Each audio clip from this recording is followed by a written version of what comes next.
Assalamualaikum warahmatullahi wabarakatuh. Salam Nusantara, salam sejahtera untuk kita semuanya. Salam, Om Swastiastu, Namo Buddhaya, salam kebajikan rahayu. Saudara-saudaraku sebangsa setanah air yang saya cintai, saya banggakan. Bertemu lagi dengan saya, Agus Mar, dari lereng Gunung Slamet di Banyumas, Jawa Tengah. Hari ini hari Sabtu, Sabtu malam Minggu, tanggal 2 April 2022. Malam pertama bulan suci Ramadan. Mudah-mudahan kita semuanya, termasuk orang-orang yang mendapatkan barokah di bulan suci Ramadan ini. Amin, ya Rabbal Alamin. Sejak kemarin viral sebuah video kegiatan tadarus Al-Quran di sepanjang jalan Malioboro, Yogyakarta. Hal tersebut menimbulkan pro dan kontra.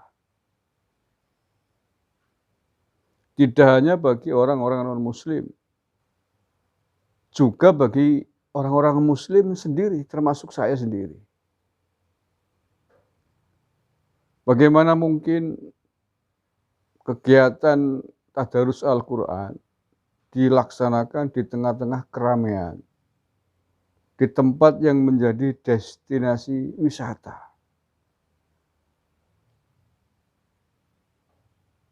Tanpa izin. Allah ya Karim. Dan penyelenggaranya ternyata adalah khilafer, pentolan khilafer, yang dikenal dengan nama Narko Abu Fikri, pencita-cita tegaknya khilafah di tanah air ini. Kurang ajar menurut saya ini. Memang kegiatannya bagus, membaca ayat suci Al-Quran, tadarus Al-Quran. Tapi kenapa saya katakan kurang ajar? Karena dilaksanakan bukan pada tempatnya. Tempat orang bermain, tempat orang berwisata, berlalu lalang. Itu menempatkan sesuatu yang baik tidak pada tempatnya. Jadinya tidak baik. Orang yang tidak belajar kaidah usul fikih ya begini. Anda pernah belajar ngaji nggak? Ada kaidah usul fikih yang mengatakan darul mafasid muqaddamun ala jalbil masalih. Mencegah kerusakan itu harus didahulukan daripada melaksanakan kebaikan. Sekali lagi, mencegah kerusakan harus didahulukan daripada melaksanakan kebaikan.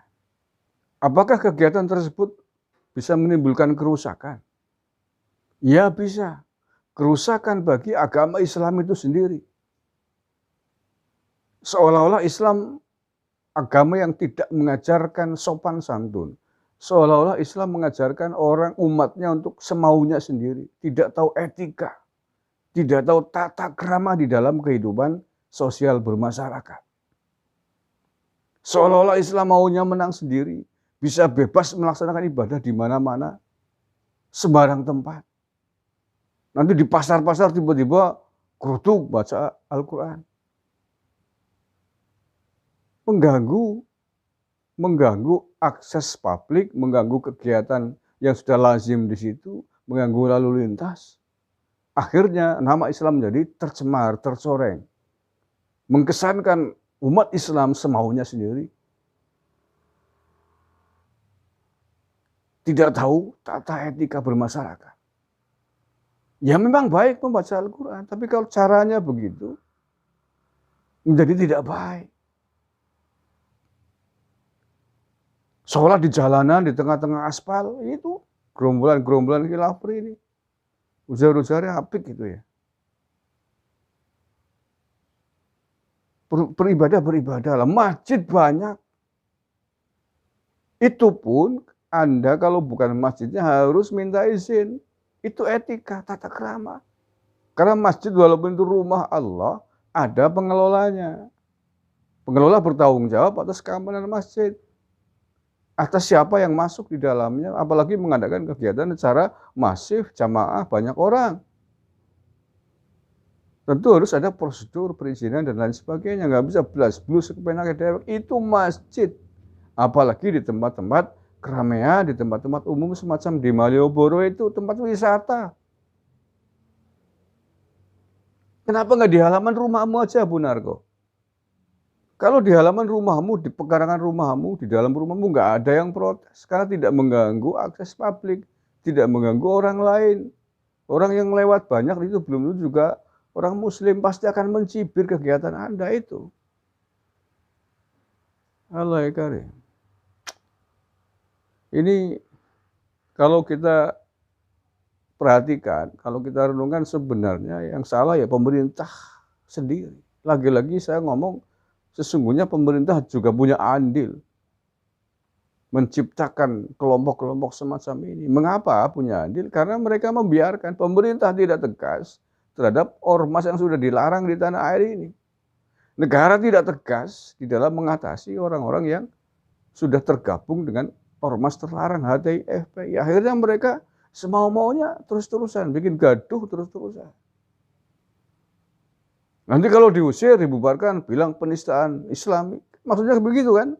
Penodaan agama begitu kan? Kafir, PKI. Tahu tak kotormu nih.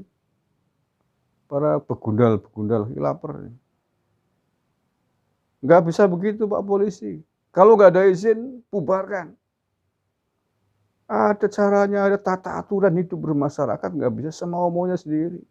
Nah tiba-tiba Anda naik bis, rombongan, baca Quran keras-keras bersama, mengganggu yang ada di dalam bis semuanya.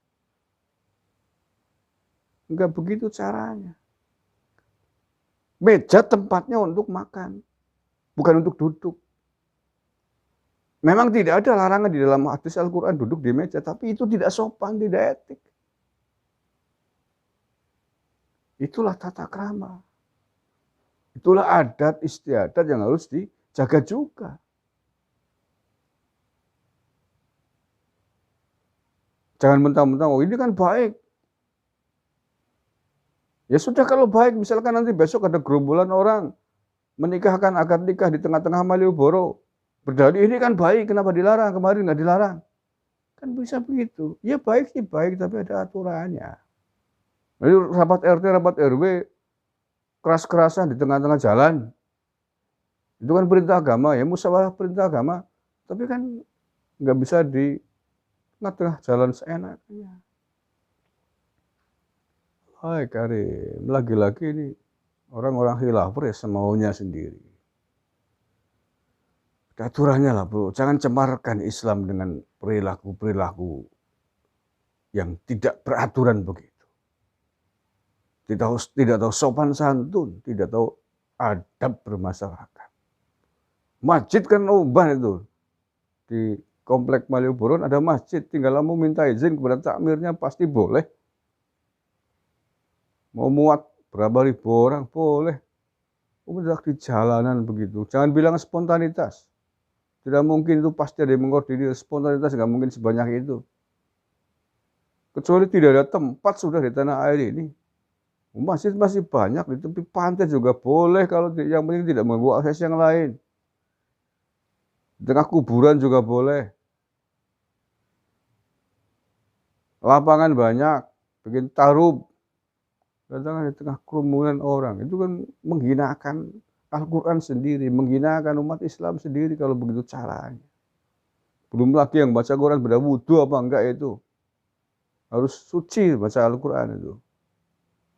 Tempatnya juga yang buat kalian duduk di itu suci apa enggak. Loh ya kitab suci itu harus didekati dengan cara yang suci, yang tulus pula. Tempatnya juga harus suci. Yang baca pegang juga harus suci. Harus berwudhu dulu. Gak bisa seenaknya bawa Al-Quran, megang Al-Quran, baca Al-Quran.